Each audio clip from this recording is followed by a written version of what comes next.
Hello，大家好，呢條片就同大家分享下一啲去外邊比賽或者去外邊玩活動嘅一啲真實情況或者一啲準備嘅情況。因為而家越嚟越多人出去玩啊，即係好似跑步咁樣啦，唔係淨係香港跑10K 馬拉松，會出去出邊跑啦。咁但係滾軸溜冰都係㗎啦，你而家開始越嚟越多人出去玩，可能有啲大陸嘅比賽近近地啊，有啲去啲歐洲玩啊，好多唔同嘅情況。但係咧，通常好多人第一次去咧會中招嘅，因為可能你個想像同實際環境係好唔同嘅。嗱，總之奉勸大家記住一句，而家你哋出去玩咧，基本上唔係一個豪華團嚟嘅。就算你 set 到你自己個行程幾豪華 ，set 到你件事幾漂亮，你參加嗰個活動咧，唔係一個豪華團嚟嘅。呢個咩意思咧？好多人諗住去到個比賽場地度有好多唔同嘅凳啊，好多嘢俾你慢慢換鞋啊，呢個係一個好大嘅問題嚟嘅。其實絕大部分嘅馬拉松活動咧，佢係冇凳俾你嘅。你通常我哋會喺條街度，因為封咗路噶嘛，喺呢條街喺可能你 backdrop 附近啊，喺條馬路中間坐喺度換鞋啦，啲石壆換鞋啦，你好坐啲嘅有啲扶手欄杆可以俾你坐喺度換鞋啦。大到最大嘅柏林馬拉松都好啦，都係全世界喺個爛地度，喺條街度咁樣換鞋嘅啫。所以其實呢個係好緊要嘅，因為好多人平時去做開即係去做開 training 又好咩都好啦，你係好似我而家咁樣有張凳喺度慢慢俾你換鞋嘅。其實如果你玩過，你都知嘅。你如果你冇試過坐喺地下換鞋咧，你係有啲難搞嘅，尤其是速度鞋添。因為嗰啲唔同嘅 angle， 你穿隻鞋落去咧，唔係咁簡單嘅。所以如果你真係有心去諗住出去玩嘅話咧，其實係真係要預咗，你係要首先搞得掂，你可以坐到喺地下換鞋先。即係可能有啲人覺得好荒謬，坐喺地鞋都要練。其實有啲鞋真係唔係話你着到就着到嘅，你着唔到就真係企喺度啦，所以你可能到時真係要唔知邊度揾個欄杆，夾硬揾個欄杆都去啦。所以你一定要預咗，你係要周街咁換鞋嘅。之後另外一個少少嘅 tips 咧，就係你要大概知道你玩嗰個活動嗰啲 common language。即係 common language 好簡單嘅啫，就係一啲手勢嘅方向，因為冇乜人係可以完美咁背咗條路線㗎嘛，同埋都唔 suggest 咁樣做啦。你應該係望呢條路應該點樣去㗎嘛。咁其實咧因為我哋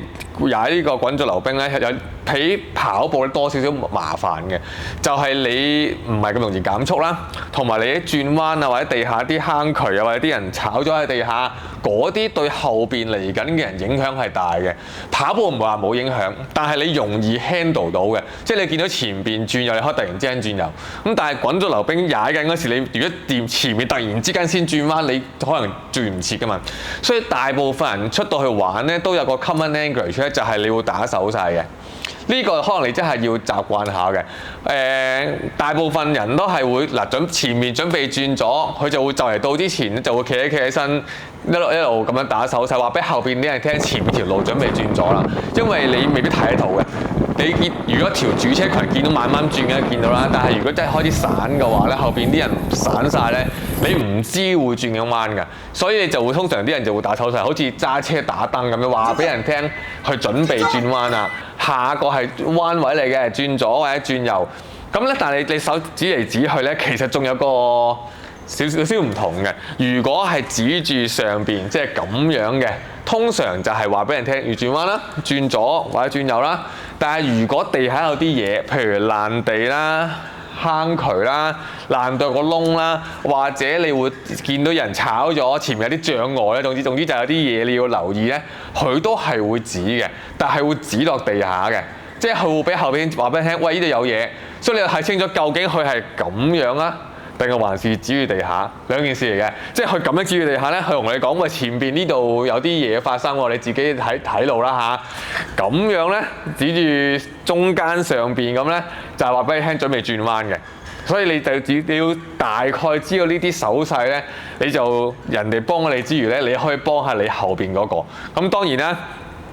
佢唔好突然之間指一下之後彈開咁樣噶嘛，所以俾少少距離咧，你就可以知道大概前發生咩事。總之你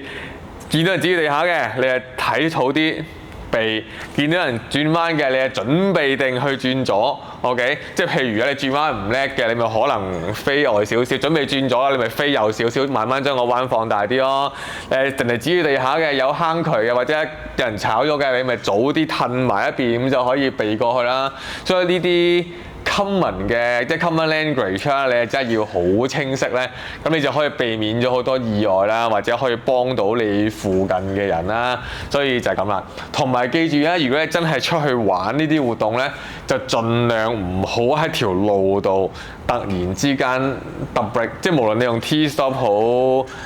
蘆停好、踏步好乜都好，總之你預咗啲人一路去嘅，你嫌太快咧，你就盡量雙腳流慢慢上，或者望清楚冇人啦，你先至好減速。如果唔係後邊又撞埋嚟㗎。最後一樣嘢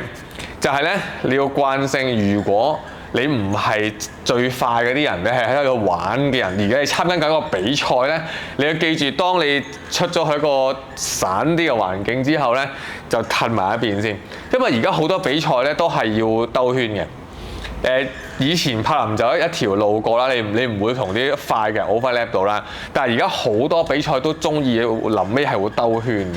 咁你兜圈嘅話，即係快啲人喺前面真係我哋俗稱揾食緊咧，即係嗰啲又有獎金啊、又出糧啊，真係去比賽嘅人咧係會同你相遇嘅。即係佢可能跑到最後一兩個圈，你先啱啱到嘅話，你就會不停我叫 lap 你㗎啦。咁其實如果你喺條路中間踩，其實幾危險嘅。所以你記住，當你